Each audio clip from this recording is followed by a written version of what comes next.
Halo, selamat malam, jumpa pemirsa Dharma TV, apa kabar? Semoga selalu luar biasa dan selalu bahagia.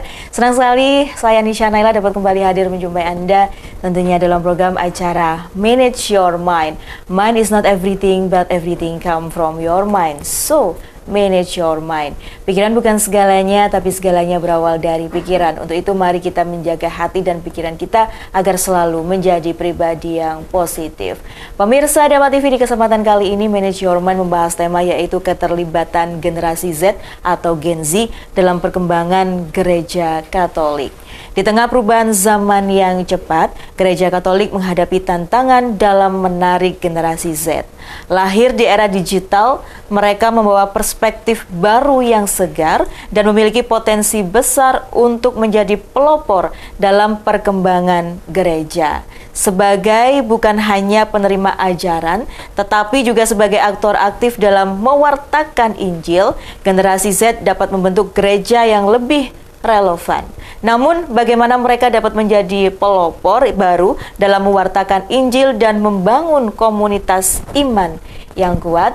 Untuk membahas tema yang luar biasa tersebut, pemirsa Dharma TV sudah hadir di studio Dharma TV. Langsung saja saya sapa yang terhormat Frater Yudi Suryanto. Beliau merupakan Presidium Agama Katolik Forum Komunikasi Antar Umat Beragama Kota Malang. Berkah dalam, selamat malam. Selamat malam, berkah dalam.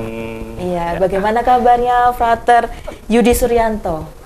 Luar biasa. Luar biasa ya. Yeah. Terima kasih sebelumnya sudah berkenan hadir di Dharma TV untuk memberikan pencerahan kepada pemirsa Dharma TV terkait tema kita pada malam hari ini, yaitu keterlibatan Gen Z dalam perkembangan gereja Katolik, gitu ya. Ini masih muda, cocok sekali. Masih muda ya. Masih. Cocok sekali ini temanya pada kesempatan kali ini, karena tadi sempat kita ngobrol ya. Kalau Frater Yudi ini, saya manggilnya Frater Yudi begitu. Frater Yudi ya. aja. Frater Yudi ini juga masih Gen Z. Masih, betul ya? Saya masuk Gen Z ya. Ya, termasuk Gen Z. Betul. Ya, sebelum kita membahas tema kita pada malam hari ini, Frater, silakan menyapa pemirsa Dharma TV terlebih dahulu. Ya, selamat malam pemirsa Dharma TV. Saya Frater Yudi, saya dari Presidium Agama Katolik, Forum Komunikasi Antar Umat Beragama. Iya. Ya, sudah lama tergabung dalam baru ya, baru tergabung di FKUP ini ya, baru terlibat. Luar biasa sekali nih. Masih baru tapi semangatnya. Ya. Luar biasa, Frater. Ya, Frater, kita membahas pada kesempatan kali ini yaitu keterlibatan Gen Z dalam perkembangan gereja Katolik. Pertanyaan saya yang pertama adalah, apa yang memotivasi generasi Z untuk terlibat dalam gereja Katolik ini? Ya, perlu diketahui juga bahwa generasi Z atau generasi Z ini kan rentang usia tahunnya kan dari tahun 97 sampai 2012 ya. Iya. Tentu mereka ini terlibat aktif dalam media digital ya, di mana media digital juga mulai berkembang, apalagi mulai tahun 2000-an itu kan mulai banyak ya, mulai banyak berkembang, sangat pesat, apalagi ditambah saat ini juga dengan bantuan dengan artificial intelligence, sebagainya itu kan sangat berkembang ya, mereka otomatis banyak berkecimpung di situ ya.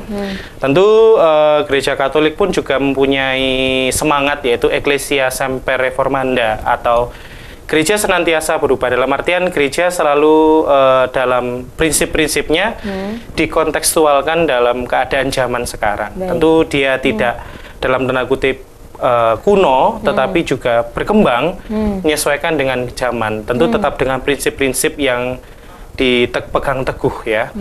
Nah, motivasi generasi Z atau anak-anak muda ini untuk terlibat tentu juga karena mungkin pada awalnya memang diajak oleh orang tua ya, karena orang tua tentu mengajak anaknya untuk ingin hidup agamaannya baik, juga ingin terlibat, tidak dalam tanda kutip dengan media digital ini kemudian menjadi kuper atau dalam artian kurang pergaulan atau menjadi teralienasi, tapi juga mengajak untuk mereka aktif untuk beraktivitas dengan berelasi dengan orang lain. Tentu motivasi-motivasi ini juga ditanamkan pada mereka sehingga pada perkembangannya mereka tidak menjadi orang yang teralienasi ya, menjadi orang yang asing dengan sekitarnya. Tentu peran orang tua menjadi motivasi awal mereka, atau orang-orang terdekat mereka, lingkungan mereka yang menjadi motivasi awal mereka yang membuat mereka akhirnya mau untuk terlibat dalam kehidupan menggereja. Oke.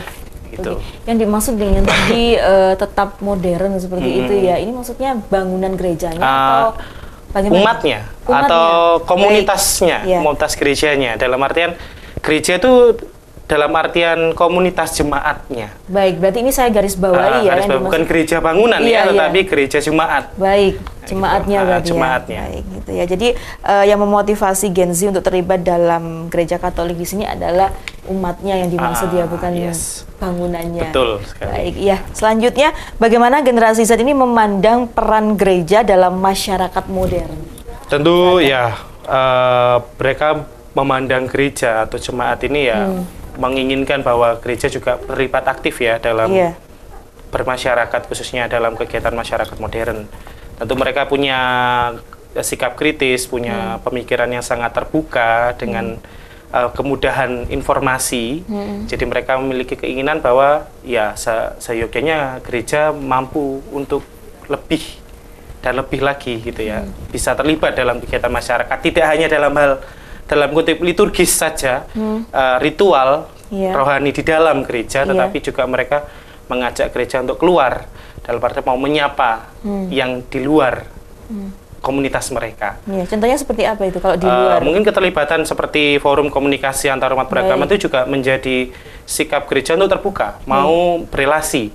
Seturut juga dengan Konsili Vatikan II untuk membuka jendela seluas-luasnya, agar gereja tidak tertutup oleh bangunan saja, tetapi juga mau berelasi banyak dengan orang lain. Itu yang harapan generasi muda yang diinginkan oleh mereka kepada gereja, jemaat ini tidak mau lagi untuk bersosialisasi tidak inklusif ya, tetapi eksklusif, terbuka untuk orang lain.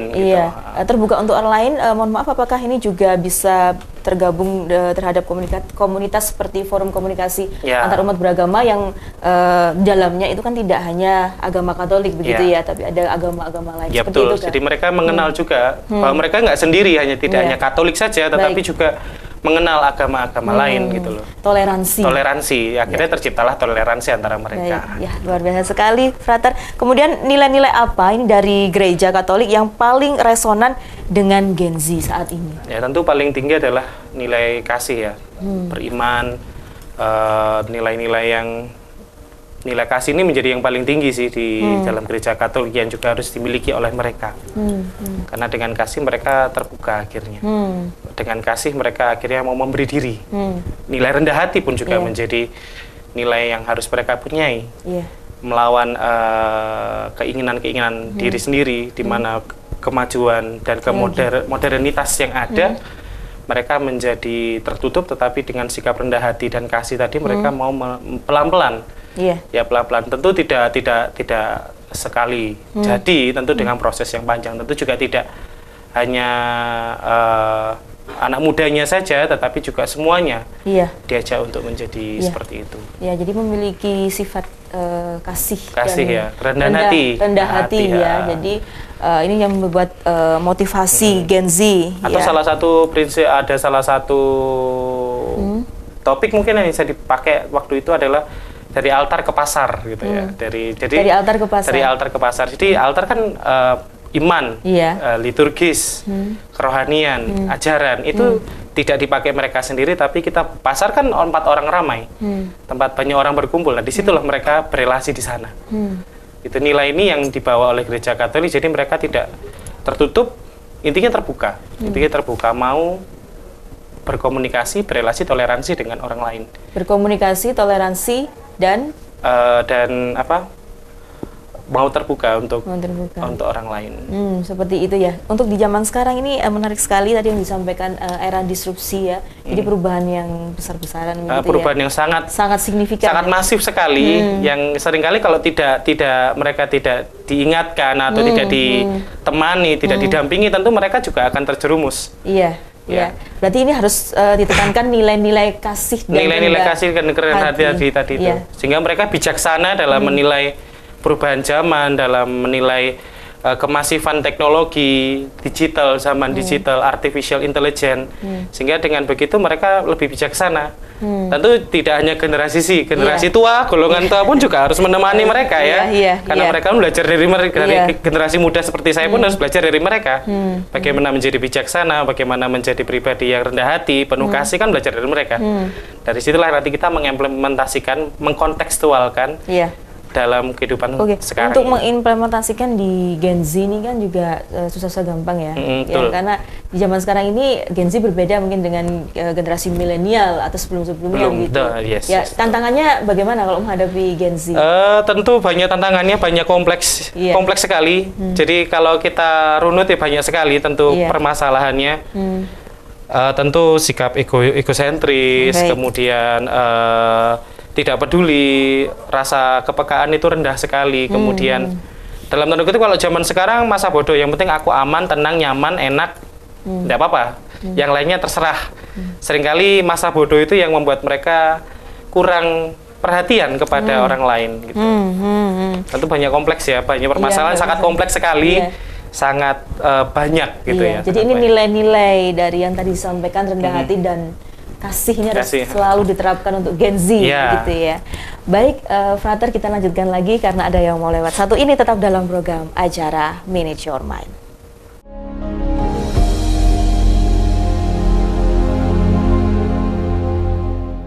Masih dalam program acara Manage Your Mind bersama saya Nisha Naila dan Frater Yudi Suryanto atau Frater Yudi. Beliau merupakan Presidium Agama Katolik Forum Komunikasi Antar Umat Beragama Kota Malang. Membahas tema pada kesempatan kali ini pemirsa Dama TV, yaitu keterlibatan Gen Z dalam perkembangan gereja Katolik.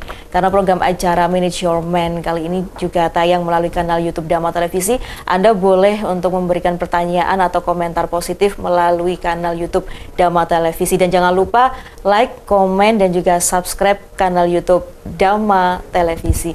Boleh, Frater, di-share kepada teman-temannya Gen Z gitu ya, karena ini perbincangan kita atau dialog kita pada kesempatan kali ini luar biasa sekali temanya.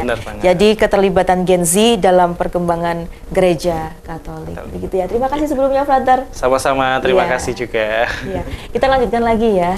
Boleh dilanjutkan lagi dengan pertanyaan saya berikutnya, yaitu apa yang membuat Gen Z ini merasa terhubung atau teralienasi dari gereja? Kalau teralienasi mungkin satu pengalaman saya adalah sikap insecure ya, atau merasa rendah diri gitu ya. Karena mungkin sekarang tuh lebih banyak kelompok-kelompok ya, circle-circle. Kalau Mbak tahu banyak circle-circle kan dalam anak muda sekarang. Kalau nggak masuk circle aku, kamu bukan bagian dari aku gitu ya. Sehingga mereka yang tidak masuk dalam circle ini lalu merasa insecure, sehingga mereka merasa teralienasi. Jadi ke gereja hanya sebuah dalam tanda kutip kewajiban. Artinya karena hari Minggu jam saya ke gereja. Itu pun kalau bangun ya, Sehingga mereka akhirnya teralienasi. Ya udah, yang penting aku ke gereja, selesai aku pulang di rumah, ya sudah. Kalau terhubung ya circle ini, kalau circle ini hidup, mereka mau terbuka, mereka mau ya kita tidak hanya untuk kelompok kita aja, tapi untuk orang lain, anak-anak muda lainnya, ya mereka akan hidup, ya akan berkembang dan akan terhubung dengan gereja, karena gereja memberikan banyak fasilitas. Gereja Katolik memberikan banyak fasilitas yang tepat untuk menjadi perkembangan kerohanian anak-anak muda, atau juga skill, kemampuan mereka juga banyak ya. Hanya saja mereka seringkali tidak memandang ini gitu ya, tidak melihat ini, sehingga mereka hanya melakukan kewajiban-kewajiban belaka saja. Jadi ada dua ya, jadi mereka mau terhubung atau teralienasi gitu ya. Itu tergantung dari mereka juga gitu ya. Iya, jadi harus gencar-gencarnya ini ya, menumbuhkan rasa kasih dan rendah hati tadi, sehingga bisa terhubung atau alienasi kan alien, asing gitu ya. Jadi ya udah, penting ada, tidak ada sudah gitu ya. Jadi asing, kadang ada, kadang tidak ada gitu. Muncul enggak gitu ya. Jadi tergantung ininya sendiri. Tergantung anak mudanya sendiri. Ada juga yang diusahakan untuk ikut tergabung, tapi karena sudah terbiasa dengan hidup sendiri, dengan tidak mau peduli dengan orang lain, anak-anak muda ini, lalu ya sudah, meskipun kita ajak berkali-kali pun untuk tergabung dalam suatu kelompok komunitas yang ada di komunitas basis gereja ini, ya mereka tetap tidak ingin gitu ya, tidak. Saya nyaman begini kok, itu yang sering kali mereka gunakan. Jadi ada egonya ya? Banget, anak Gen Z itu egonya gede, besar banget. Ya yang penting aku nyaman begini, ya ini pilihan saya, jangan ganggu apa yang menjadi kenyamanan saya. Baik. Begitu seringkali yang mereka gunakan gitu. Ya, jadi pilihannya ada dua itu ya. Iya, mau rendah hati lalu mau terbuka, atau memang dengan egonya lalu menjadi alienasi dengan orang lain. Ya, luar biasa sekali. Semoga ini bisa selalu terhubung Gen Z ya. Betul. Ya, Frater, kita lanjutkan lagi bagaimana generasi Z ini terlibat dalam kegiatan gereja. Nah, ya seperti yang sudah saya jelaskan tadi, bagaimana terlibatnya ya mereka harus mau terbuka ya, rendah hati. Mau juga untuk bisa. Ini perannya nggak hanya, kalau saya melihat tidak hanya dari diri mereka, tentu apa yang ada dalam diri mereka juga distimulus oleh orang lain. Mungkin keluarganya, orang tuanya, mungkin circle pertemanan mereka itu juga menjadi pengaruh bagaimana mereka bisa terlibat dalam kegiatan menggereja.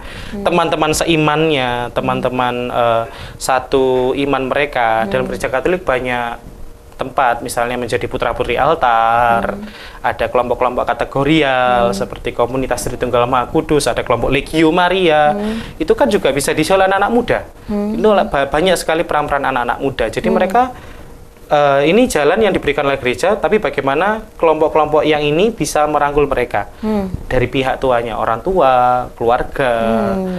Itu yang menjadi pengaruh anak muda ini. Ayo diajak terus. Dengan diajak terus menerus inilah mereka nanti akan akhirnya tidak hanya yang nampak physically aja, kerja, kampus, kuliah, tapi hidup rohaninya mereka pun juga terbangun gitu ya. Jadi seimbang antara yang duniawi dan yang rohani. Ya, itu jadi seimbang. Iya, gitu. Jadi peran orang tua, peran keluarga ini sangat kuat sekali. Tapi kalau ya kan banyak keluarga muda juga ya.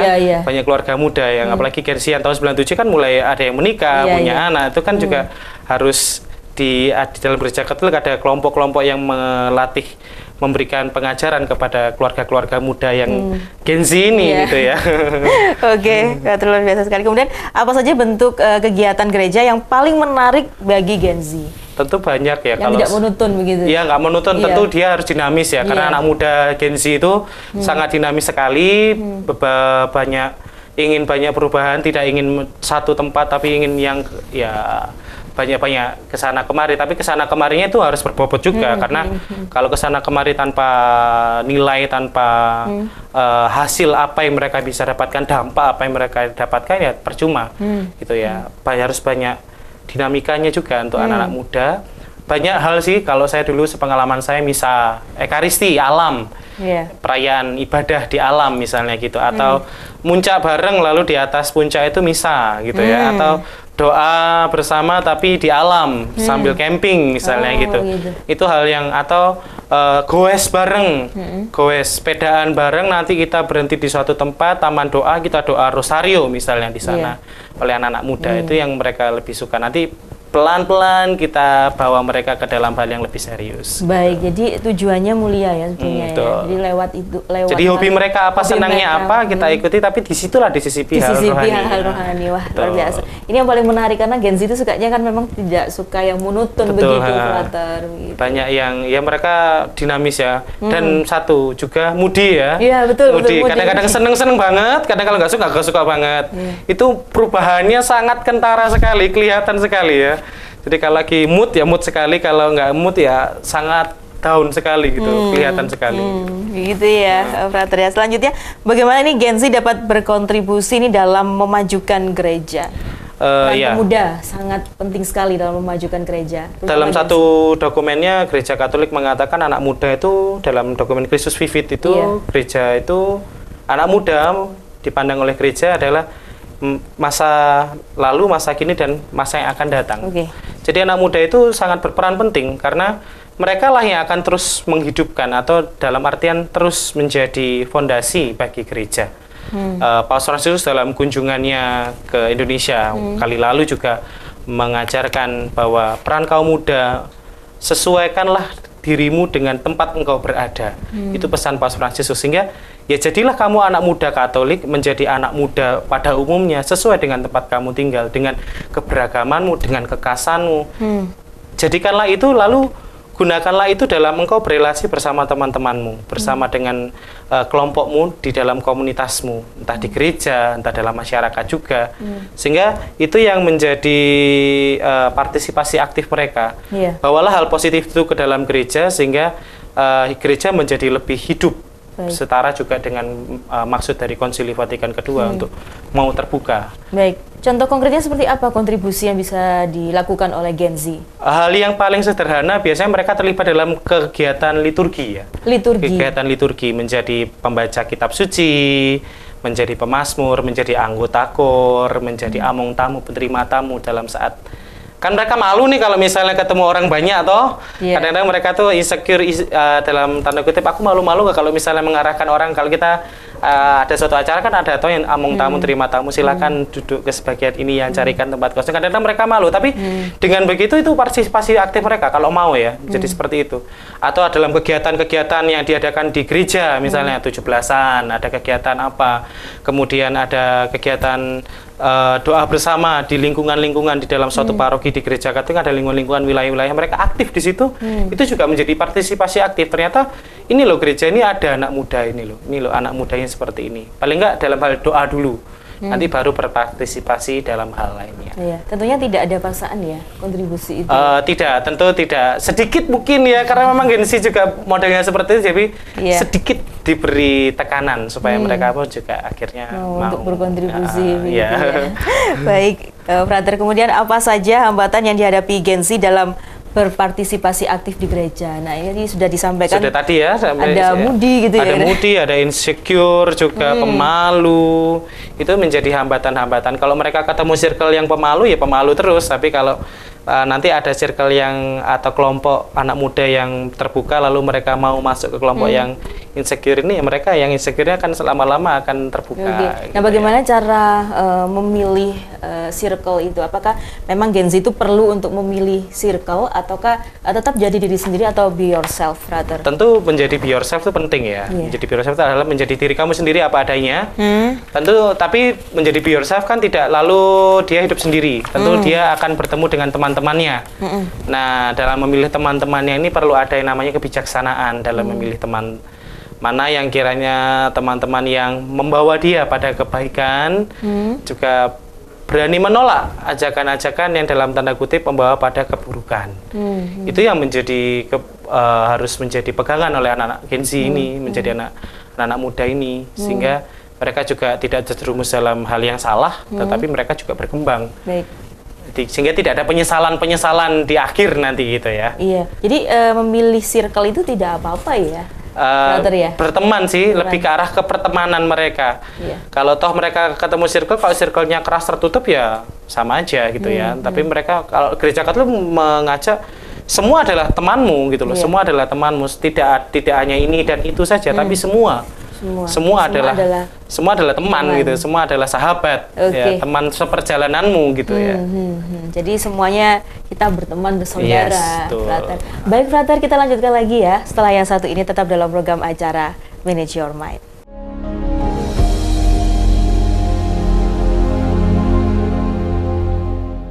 Terima kasih Anda masih bersama kami dalam program acara Manage Your Mind. Mind is not everything, but everything come from your mind. So, manage your mind.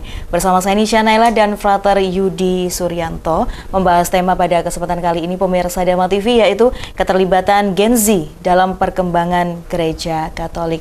Baik, masih semangat ya? Masih. Frater Yudi ya.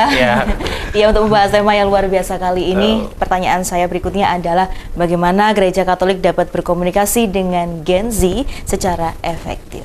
Ya, tentu dengan gaya mereka juga, dan kita tahu bahwa Gen Z itu kan sekarang tuh lebih banyak ngopi ya, ngafe, nyantai. Nah, mungkin kegiatan seperti ini bisa diadopsi oleh gereja Katolik. Bagaimana mereka membawa kebiasaan mereka yang ngobrol-ngobrol itu dibawa ke dalam gereja untuk lebih dibawa dalam obrolan yang lebih lagi, sehingga dari pembicaraan itu kira-kira untuk gereja apa yang kamu bisa berikan gitu ya. untuk gereja apa yang saya akan berikan. Kebiasaan-kebiasaan mereka inilah yang dalam artian dalam berkomunikasi ini bisa dibawa ke dalam gereja sehingga kita bisa meraih atau mendapatkan aspirasi atau pemikiran-pemikiran mereka gitu ya. Kalau mereka dalam mungkin beberapa anak muda Gen Z ini dalam forum yang sangat formal, mungkin mereka tidak bisa lebih leluasa memberikan aspirasi atau pendapat mereka. Tapi dalam forum-forum yang lebih santai, biasanya mereka lebih banyak pemikiran atau pemikiran-pemikiran yang out of the box ya, lebih ke gebrakan-gebrakan yang tidak pernah terpikirkan, tapi oleh mereka terpikirkan dan bisa dilakukan, gitu ya. Sehingga kebiasaan ini mungkin bisa digunakan oleh gereja bagaimana dia bisa berkomunikasi dengan orang-orang muda. Gitu ya. Pendekatannya seperti apa ini? Mungkin dengan ya pasti dengan kelompok para imam juga ya, para gembala. Di dalam anak-anak muda ini kan ada struktur organisasinya dalam gereja. Ya mungkin para gembala ini atau romo, imam ini bisa lalu mengajak kelompok-kelompok pengurus anak muda ini bagaimana diberikan masukan, bagaimana kalau kita membuat sebuah forum diskusi lebih santai untuk mendapatkan aspirasi atau pemikiran-pemikiran mereka. Dalam satu kesempatan dalam kesempatan saya bertemu dengan anak-anak muda, salah seorang romo atau imam ini menggunakan teknik yang unik. Jadi mereka dikelompokkan per usia. Jadi mereka dalam satu anak muda ini dikelompokkan per usia, lalu diedarkan sebuah kertas-kertas gitu ya, disertai dengan pertanyaan-pertanyaan. Misalnya, apa keprihatinanmu terhadap orang muda saat ini gitu ya. Mereka isi dalam waktu 3 menit kemudian digeser. Jadi mereka berdiskusi sesuai kelompok usianya, mengisi, lalu kita diskusikan bersama. Ini loh hasil pemikiran dari masing-masing kelompok seperti ini. Apakah sesuai dengan kita atau ada pendapat? Disitulah dengan ngobrolan yang lebih santai itu kita mendapatkan lebih banyak aspirasi atau masukan-masukan dari anak-anak muda. Jadi begitu ya, Frater ya, untuk pendekatannya untuk lebih anak muda. Jadi diajak untuk ngobrol santai. Ngobrol santai. Kalau di tempat saya tinggal sekarang ada istilah ngopi, ngobrol seputar paroki. Mereka itu seperti itu. Ngobrol seputar paroki. Ya mereka. Di sini juga ada ngobras santai ya, seperti itu tuh. Jadi kalau dalam keadaan santai lebih tenang, mereka bisa lebih meluapkan. Tapi mereka juga tidak harus juga menerima situasi-situasi formal juga gitu ya.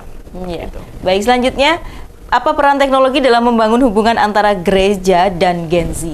Tentu teknologi ya seperti yang saya katakan pertama kali tadi Ecclesia Semper Reformanda. Jadi gereja juga senantiasa berubah, tapi tidak dengan prinsipnya, tetap prinsip, tradisi, ajaran, magisterium itu dipegang teguh, tetapi bagaimana dia mengkontekstualisasikan dengan keadaan zaman. Tentu di zaman sekarang kan teknologi banyak berkembang. Teknologi ini sangat digunakan oleh gereja. Dalam hal apa? Dalam hal mewartakan iman kepada anak muda. Tentu anak muda kan banyak yang kritis, bertanya seputar iman mereka. Ketika ada yang nggak sreg dengan apa yang mereka percaya, mereka akan bertanya. Nah, untuk mencari supaya tidak salah, maka gereja seringkali membuatkan platform-platform khusus. Jadi itu yang berisikan pengajaran-pengajaran seputar iman. Seputar iman gereja Katolik, seputar kepercayaan tentang sakramen juga diajarkan. Itu yang digunakan oleh platform-platform gereja Katolik sehingga anak-anak muda tidak salah dalam mendapatkan sebuah informasi. Platformnya ini melalui media sosial kah? Memakai media sosial pastinya ya. Banyak kan media sosial sekarang ya yang digunakan. Gitu. Jadi melalui YouTube, Instagram gitu dan banyak kalau di misalnya banyak anak-anak muda sekarang menjadi semacam generasi Z yang menjadi pewarta iman di sana. Banyak mereka juga anak-anak muda yang lalu tertarik mempelajari iman mereka, lalu mereka mengajarkan pakai platform mereka pribadi. Itu banyak bertebaran di media sosial. Jadi perkembangan teknologi ini bermanfaat sekali ya untuk mewartakan. Betul. Lebih menjangkau banyak orang tentunya daripada yang langsung ya, karena kan langsung terbatas. Tapi kalau yang digital lebih banyak dijangkau oleh orang banyak juga. Jadi luar biasa sekali ini manfaat teknologi kalau digunakan secara bijak tentunya. Tentu juga menjadi sarana toleransi untuk agama lain. Bagaimana aku ingin tahu gereja Katolik seperti apa, menemukan suatu platform yang resmi, kemudian mereka bisa belajar di situ, mengetahui ternyata gereja Katolik seperti ini. Itu juga menjadi sarana toleransi juga. Ada wawasan juga. Menambah wawasan mereka juga gitu ya. Baik, luar biasa sekali. Kemudian bagaimana Gen Z ini menggunakan media sosial untuk mengekspresikan iman mereka? Nah, seperti yang sudah saya jelaskan tadi, banyak anak muda lalu mengenal iman mereka, belajar banyak dengan iman mereka, mungkin mengenal calon imam seperti saya, banyak berdiskusi dengan calon-calon imam, mungkin dengan imam-imam tertentu yang dalam tanda kutip mempunyai media sosial, lalu mereka membuat platform sendiri, menyebarkan iman mereka. Kadang-kala disistiri dengan satiran-satiran, misalnya bulan Oktober, bulan Maria nih, bulan Rosario ya. Mereka membuat sebuah platform misalnya gitu, atau kata-kata gitu ya. Tahun-tahun sebelumnya Rosario sendiri, kapan nih Rosario bareng kamu misalnya gitu. Jadi ada sindiran-sindiran. Jadi mereka, oh ya penting juga kita berdoa gitu untuk Tuhan, semoga dengan Rosario aku menemukan yang kau berikan padaku. Misalnya gitu tuh. Jadi gayanya lebih anak muda gitu ya. Oh ya ini yang dipakai oleh mereka. Apa gitu. tadi kata-katanya? Misalnya bulan Rosario yang pertama tadi, tahun-tahun yang lalu biasa Rosario sendiri. Kapan nih Rosario bareng kamu gitu misalnya gitu. Dan banyak kata-kata lain. Banyak kata-kata lainnya banyak sekali gitu ya. Itu mungkin dikemas mungkin dalam meme-meme lucu gitu kan. Atau mereka biasa dengan kata-kata kemudian latar sebuah pemandangan, latar perjalanan. Nggak terasa ya 2 bulan lagi udah mulai Natal nih, kapan bisa Natalan bareng kamu misalnya gitu tuh. Jadi mereka pakai seperti itu ya sebagai mungkin ekspresi iman mereka gitu ya. Mungkin mencari pasangan yang seiman juga mungkin gitu ya.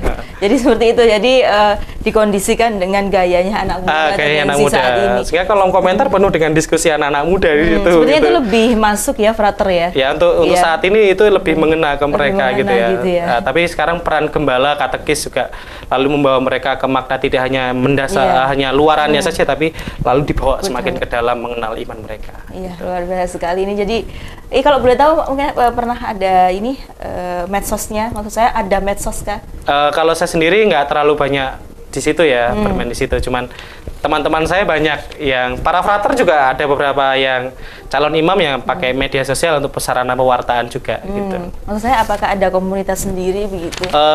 Sejauh ini yang saya tahu tidak ada mereka, tapi seiringnya mereka semakin tenar di dalam media sosial itu mereka lalu membuat sendiri kelompok-kelompok gitu ya, buat kelompok media sosial yang memang isinya anak muda yang untuk mewartakan iman Katolik gitu.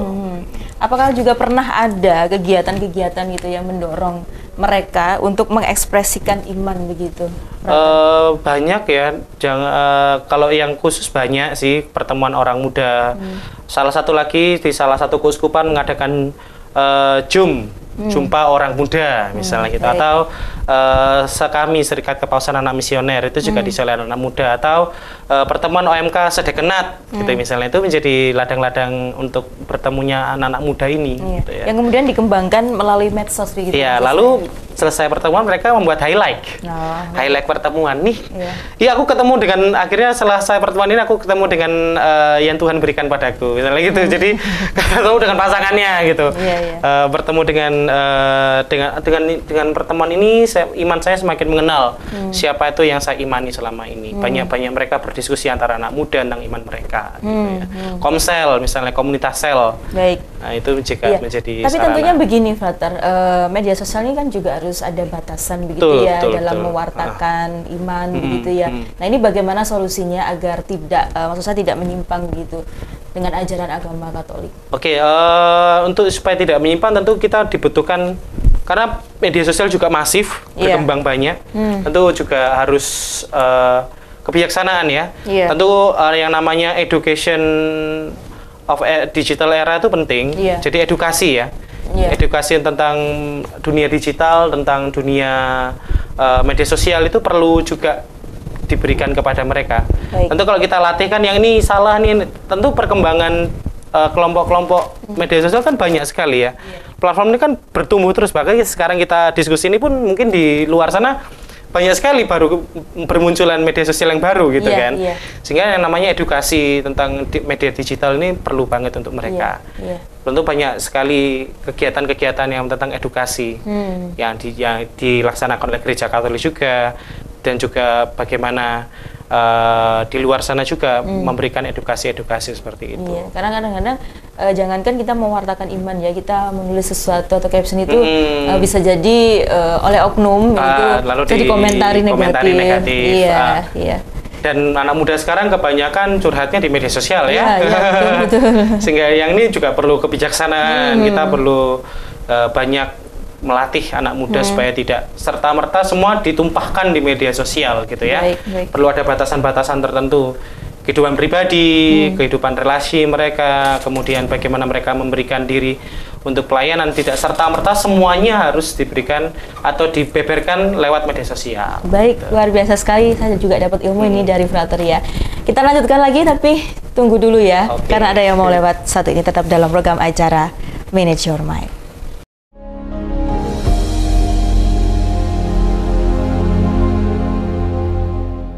Terima kasih Anda masih bersama kami dalam program acara Manage Your Mind bersama saya Nisha Naila dan Frater Yudi Suryanto, membahas tema pada kesempatan kali ini pemirsa, yaitu keterlibatan Gen Z dalam perkembangan Gereja Katolik. Pemirsa Dhamma TV, kalau Anda ada pertanyaan ya seputar tema kita pada kesempatan kali ini, boleh melalui kanal YouTube Dhamma Televisi bersama Frater Yudi. Boleh ya kalau ada pemirsa Dhamma TV yang nanti bertanya. Lebih banyak diskusi kan lebih baik ya. Boleh. Mungkin saya tidak tahu hal yang dialami anak muda zaman sekarang itu kan, dengan diskusi kan bertanya, oh jadi kita lebih tahu gitu ya.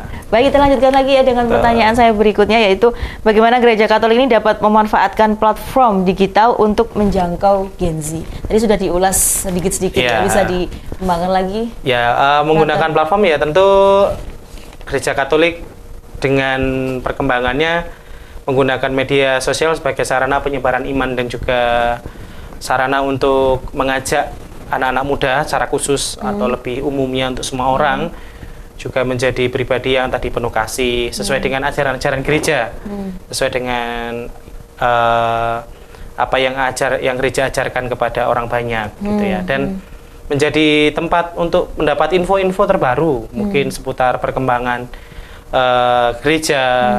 Mungkin informasi pengangkatan uskup baru, atau ada informasi tentang pentahbisan imam baru, atau menjadi sarana untuk di dalam Gereja Katolik kan ada kelompok seperti saya, kelompok rohaniwan, ada biarawan-biarawati, menjadi sarana untuk menarik kaum muda tertarik untuk hidup membiara, misalnya menjadi suster, menjadi bruder, menjadi frater, atau menjadi romo.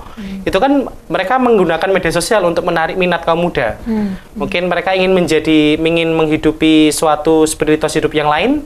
Nah, mereka menggunakan media sosial ini untuk sarana promosi gitu ya. Atau kelompok-kelompok kategori di dalam gereja. Mereka pakai platform sehingga menarik kaum muda, misalnya kelompok doa kepada doa bersama Bunda Maria, Legio Maria, mereka pakai platform. Jadi Gereja Katolik sampai saat ini tentu sangat masif menggunakan media sosial, tidak lagi tertutup, tapi banyak menggunakan kanal-kanal YouTube, kemudian media sosial lainnya. Iya, tentunya ini bisa dimanfaatkan dengan bijak, gitu ya. Pastinya dengan nilai kebijaksanaan, kerendahan hati, dan mawas juga, cukup berhati-hati juga. Iya. Baik, Frater, kemudian apa saja tantangan yang dihadapi Gereja Katolik dalam melibatkan Gen Z? Tantangannya apa ini? Tentu yang sudah saya katakan tadi, pertama sikap mereka apatis mungkin dan egois ya. Mereka saya katakan di awal tadi, kalau mereka nyaman dengan ini ya sudah, saya nyaman dengan ini, tidak mau dengan yang lain. Ini menjadi satu ya, tentu ada 1001, banyak yang lainnya. Tapi saya ambil satu, misalnya sikap nyaman yang tidak mau terbuka untuk orang lain, egois mungkin. Saya nyaman dengan ini, dengan kelompok saya yang ini, ya sudah, yang lainnya saya tidak mau, gitu ya. Dan ini cukup besar pengaruhnya, karena kalau seperti ini ya gereja tidak akan berkembang, gitu ya. Gereja tidak akan berkembang dan ya gereja akan stagnan. Nah, lama-lama mati nanti gereja ini, lama-lama juga akan menurun, gitu ya. Tentu sikap ini juga perlu diedukasi oleh gereja sendiri, oleh para romo. Nah, solusinya perlu diedukasi dan didekati. Edukasi dan didekati. Dan pendekatan yang khusus ya. Mungkin romo dalam artian romo atau ketua lingkungan atau umat jemaat itu bisa mendekati kelompok-kelompok ini dengan perlahan-lahan, dengan diskusi yang mungkin lebih banyak private ya, karena anak-anak muda Gen Z itu nggak suka dalam artian dengan diskusi banyak orang, seringkali ingin private ya, ingin didengarkan secara privat gitu ya. Nah, dari situlah kita bisa menyentuh kedalaman hati mereka, sehingga yang engkau lakukan mungkin salah, tapi dengan sikap lebih terbuka, mau melihat lebih luas lagi, menjadi saranamu untuk semakin berkembang juga. Karena Gereja Katolik tidak hanya mengajarkan tentang kamu penting beriman dan masuk surga, tetapi juga relasi menjadi pribadi yang lebih baik, yang berguna bagi orang lain, menjadi garam dan terang tadi itu juga penting gitu loh. Tidak hanya memberikan yang di surga aja, tetapi juga menjadi garam dan terang untuk orang lain. Gitu. Jadi ada makna dalam berkehidupan bermasyarakat itu ada ya. Jadi ada nilai untuk masyarakatan juga penting. Gitu. Jadi bersosialisasi, berkomunikasi dengan masyarakat tidak hanya untuk tertutup untuk dirinya sendiri aja. Baik. Ya, Frater. Kemudian apa saja ini peluang yang dapat dimanfaatkan Gereja Katolik untuk melibatkan Gen Z? Peluangnya banyak sih. Kalau tentang peluang apa saja ya saya sudah ceritakan tadi. Banyak kegiatan. Tentu kegiatan ini lalu diminta apa kelanjutannya, follow up-nya apa setelah kegiatan pertemuan kaum muda, jumpa orang muda. Ini menjadi peluang-peluang yang dimanfaatkan Gereja Katolik, kesempatan-kesempatan kegiatan, acara yang banyak melibatkan kaum muda. Ini juga menjadi sarana Gereja Katolik juga untuk mengembangkan mereka. Ya, jadi peran Gen Z ini banyak sekali ya di dalam kalau sekarang tentu banyak sekali. Iya. Banyak sekali. Dalam membantu Gereja Katolik, mungkin dari sisi teknologi tadi sudah disampaikan. Mungkin dari sisi lain selain teknologi, Frater, dari segi mungkin segi sekarang tuh mental health ya. Oh iya, mental health. Mental health ya, itu menjadi mereka mudah merasa diri kecil, menjadi insecure. Hal seperti ini yang harus didekati juga melalui pendekatan-pendekatan khusus. Ya, jadi tidak hanya serta-merta teknologi yang nampak, tetapi kadang-kala di balik anak muda ini ada mungkin mereka dalam tanda kutip berasal dari keluarga broken, tidak pernah didengarkan, tidak mendapat wadah untuk bisa meluapkan apa yang mereka inginkan gitu. Ini menjadi juga peluang oleh Gereja Katolik untuk mendekati mereka, sehingga mereka tidak lalu terjerumus dalam pergaulan-pergaulan yang dalam tanda kutip tidak baik gitu ya. Sehingga dengan diketahuinya anak-anak seperti ini, mereka bisa tersentuh, merasa dirangkul, merasa ditemani, tidak jalan sendirian oleh gereja, sehingga mereka bisa terlibat. Lalu dari insecure ini mereka, oh ya inilah pengalaman hidupmu yang kau harus terima. Lalu ayo, mari di sini kamu nggak sendirian, banyak anak-anak yang lain yang bisa menjadi tempat kamu untuk berelasi, gitu ya. Dari kelompoknya ini anak muda gereja ini lalu terlibat untuk kegiatan-kegiatan yang di luar gereja. Oke, jadi selain teknologi juga bermanfaat untuk menekan isu mental health itu mental health, trust issue dan sebagainya ya sangat kompleks ya. Saya katakan tadi banyak sangat kompleks karena sekali. Gen Z ini tidak terlepas dari isu-isu yang tadi sudah saya sampaikan tadi. Salah satunya adalah mental health gitu ya. Baik, Frater, kita lanjutkan lagi bagaimana Gen Z ini dapat membantu Gereja Katolik ini dalam menghadapi tantangan zaman. Apa yang bisa dilakukan Gen Z untuk membantu Gereja Katolik dalam menghadapi tantangan zaman sekarang ini? Kan zamannya sudah berubah ya, beda sekali ya, dari tahun ke tahun itu beda sekali. Nah, ini bagaimana tantangan zaman ini menjawab untuk tantangan Gen Z sendiri, saya rasa kalau saya melihat sejauh ini, saya menjadi salah satu bagian Gen Z, mereka menjadi semacam tameng ya, tameng bagi gereja juga. Bagaimana di luar sana serangan mungkin salah memahami Gereja Katolik, tentu anak-anak muda inilah yang sering berselancar dalam media sosial, menjadi semacam memberikan pemahaman atau menjadi semacam pelita bagi kelompok-kelompok dalam tanda kutip salah memahami gereja, gitu. Atau tantangan-tantangan yang dialami gereja ini, anak muda menjadi garda terdepan kadangkala untuk bisa memberikan pelindungan bagi gereja. Baik. Nah, Gen Z yang seperti apakah yang harus maksud saya di sini adalah kita harus menjadi Gen Z yang seperti apa untuk membantu Gereja Katolik lebih baik lagi untuk menghadapi tantangan. Yang seperti saya katakan di awal, jadi Gen Z yang harus penuh kasih dan rendah hati ya, melepaskan egosentris mereka dan mau terbuka untuk orang lain. Itu kuncinya dua itu, kasih dan rendah. Tentu banyak, tentu yang saya angkat di sini adalah kasih yang paling tinggi dan kerendahan hati. Nanti ini dari sini akan berbuah yang lain. Kasih akan berbuah kerendahan hati, kerendahan hati mau menjadi seorang yang mau terbuka, terbuka lalu mau berelasi. Disinilah Gen Z yang model ini yang dibutuhkan oleh gereja. Bukan Gen Z yang tertutup, bukan Gen Z yang lalu apatis, Gen Z yang tidak mau berelasi. Itu bukan seperti itu. Ya, semoga Gen Z bisa tersadarkan melalui dialog kita pada kesempatan kali ini ya. Jadi mau introspeksi diri. Betul. Bagi saya sendiri pun juga sebagai Gen Z pun juga terus mengolah diri juga, karena saya sendiri pun merasa kadang-kala juga saya tidak jauh seperti Gen Z lainnya, tapi dengan ini juga saya juga belajar berefleksi, gitu ya. Sama-sama frater, saya juga introspeksi diri saya juga. Sehingga nanti berkembang juga menjadi Gen Z yang baik, sehingga bisa mempengaruhi Gen Z yang lain. Gitu ya. Luar biasa sekali. Pertanyaan saya terakhir sebagai closing statement, bagaimana peran Gen Z dalam membentuk masa depan gereja Katolik? Masa depan itu perlu ya. Perlu. Nah, bagaimana membentuknya? Silakan frater. Bagaimana membentuknya? Tentu dengan banyak kegiatan atau banyak pertemuan atau banyak ngobrol-ngobrol santai ya dari mereka, sehingga mereka bisa tertampung aspirasi dan partisipasi mereka. Ya, ini peran Gen Z ini bisa membentuk nanti gereja Katolik ke depannya seperti apa. Karena gereja Katolik tidak lagi dalam tanda kutip kuno yang lalu, tapi juga semakin muda dengan banyak anak muda ini.